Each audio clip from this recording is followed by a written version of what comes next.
الصحافة الكردية بدأت بصحيفة باسم كردستان، لكن بعد 126 عاما من انطلاقة تلك الصحيفة نرى أنه أصبح لدينا المئات من وسائل الإعلامية الكردية، من وكالات أنباء وصحف وإذاعات وقنوات تلفزيونية، والتي بدأت في مرحلة عام 1965، والتي عرفت الكرد وقضيتهم العالم بأسره.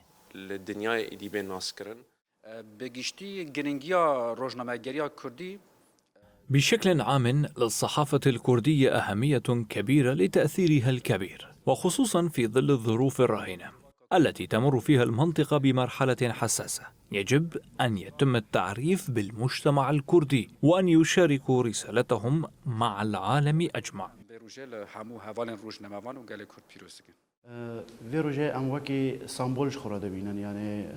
نحن نرى هذا اليوم كرمز بالنسبة لنا، نسير على خطى أولئك الذين بدأوا بهذه الخطوات، الذين نقلوا آلام الشعب الكردي والمجازر التي حلت بهم. نحن نسعى للاستمرار بهذا العمل وإيصال ما يعانيه شعبنا للرأي العام. وكانت هذه بمثابة الخطوة الأولى في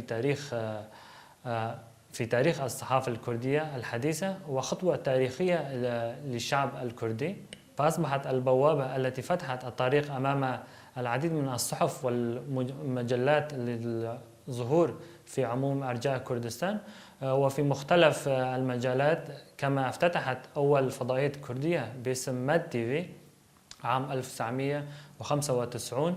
ومن ثم تعددت الوسائل الإعلامية التي ساهمت في نشر الثقافة والتاريخ والحضارة الكردية والتعريف بها في أنحاء العالم.